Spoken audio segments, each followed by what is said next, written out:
The Speaker, yes, I've received the letter. I'll analyze it. I have given you an opportunity to speak to her point of order or any other point of order. Yes. Yes, Junet, Mohammed. Mr. Speaker,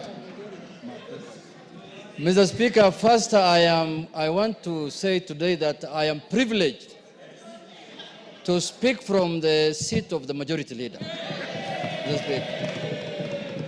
Because, Mr. Speaker, even when I sat on the seat, it is very warm, Mr. Speaker, unlike mine, which was very cold, Mr. Speaker. I didn't know the seats of Parliament have different warmth, Mr. Speaker. But, Mr. Speaker, I don't foresee myself leaving this seat anytime soon. I don't see myself leaving this one anytime. But having said, Mr. Speaker, as you are aware and as you have alluded to, Mr. Speaker, there is a court ruling. A ruling of court consisting of 3-judge bench, Mr. Speaker. Mr. Speaker, a court ruling has only got 2 decisions, Mr. Speaker. There is no third way about it. One is to obey it, and secondly, if you have any avenue of appeal, you exercise that right of appeal, Mr. Speaker. There is no third way about it, Mr. Speaker. And the court ruling, what we went as Azimio after the election, after your decision here, Mr. Speaker, what took us to court was for the court to interpret for us the constitutionality of your decision on who's the majority party and who's the minority party in this House, Mr. Speaker. And the issue of the Speaker came in as obiter, Mr. Speaker. But what took us to court, we wanted to know, because when we arrived here after the election, we arrived here knowing very well that we are the majority party, Mr. Speaker, and we are the numbers. But midway, we ended up losing numbers through your ruling, Mr. Speaker. And that is what took us to court, to ascertain whether we are the majority and whether we are the minority. And luckily, the court has made its ruling, albeit late, Mr. Speaker. We expected this ruling much earlier than this time, Mr. Speaker. But it is better late than never.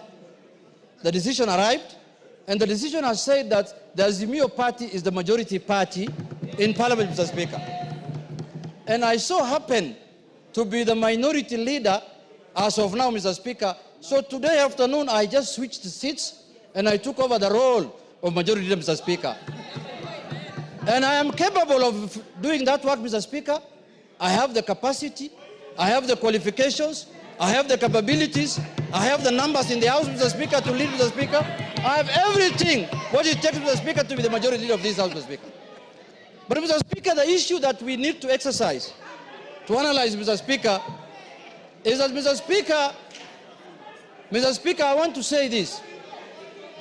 Mr. Speaker, court rulings are very important, Mr. Speaker.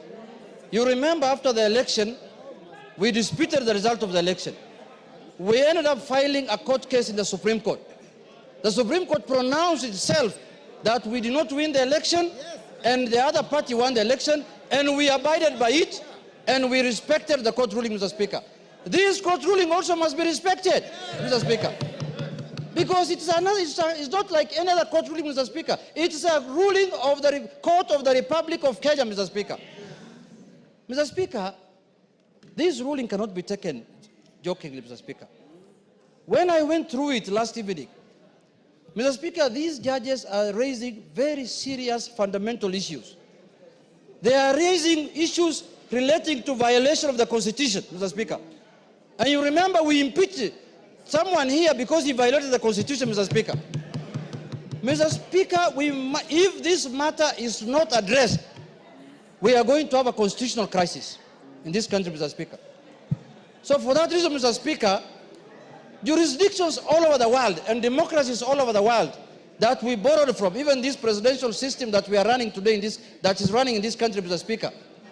In the United States, there are times when the executive is from the Republican Party and the House is ruled by the Democratic Party, and life goes on. It doesn't matter that we are going to oppose everything that the government wants to do. If government brings here bills and policies that are of benefit to the country, we will support it, Mr. Speaker. And as you know now, many things have gone under the bridge. There is this animal called also broad-based, Mr. Speaker. We want to broaden, deepen, and tighten this relationship, Mr. Speaker.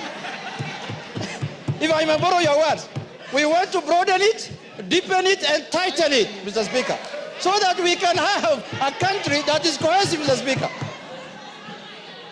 Mr. Speaker, there is no way we are going to have this animal in place, and then when we want to become the majority, people look at us with suspicious eyes. How can it be, Mr. Speaker?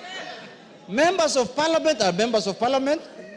They work under the Article 95 of the Constitution, which has given them the roles of oversight, legislation, and representation, Mr. Speaker. We are not going to do our business outside Article 95, Mr. Speaker. So, I want to allay fears here that the majority in the House must be from the ruling party. That this ruling is giving us posterity. This is doing things for posterity, Mr. Speaker. Next election, or the other election in 2032, a government might come in place where the president garners the majority votes and is elected as the president, but he will not have numbers in Parliament. His numbers might be few in Parliament, and it becomes a minority. So this is now the trend we are setting, that Parliament is independent, judiciary is independent, executive is independent. We have no problem with the executive to do their work, and we know the President of the Republic of Kenya as of today is Honorable William Samoei Ruto, Mr. Speaker. There is no doubt about that. So there should be no ambiguity and doubt that the majority leader in the National Assembly is Honorable Junet Mohammed, the Member of Parliament for Junet, Mr. Speaker. Mr. Speaker. And I am going to serve the country diligently, Mr. Speaker, without any fear and favor, Mr. Speaker. I am a seasoned politician. I am serving my third term in Parliament, Mr. Speaker. I know how Parliament operates, I know how Parliament does its work, and I understand how bills are done in this Parliament, Mr. Speaker. I have gained enough experience. So this mindset, Mr. Speaker, this mindset that the ruling party must have majority in Parliament for them to do the executive work of the country, Mr. Speaker, that mindset must be gotten rid of, Mr. Speaker. We must emulate democracies that have matured over 200 years, Mr. Speaker.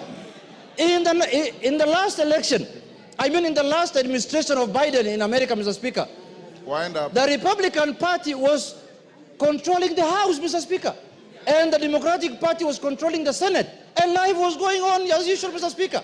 So, Mr. Speaker, my advice to the House and to Parliament in general is that the only solution to this problem is to go to appeal. Until the appeal overturns this matter, I shall be recognized as the majority leader of the Republic of Kenya. Mr. Speaker, thank you very much, Mr. Speaker. Those few remarks, I conclude. Kainan, order, honorable members, before order Wanjala. Order. In all civilized parliaments, when you appreciate a point, you thumb your foot. You don't stand up and throw your hands in the air. Kainan, before you take the floor, let's have some ground rules. Everybody are given an opportunity to speak. Can we do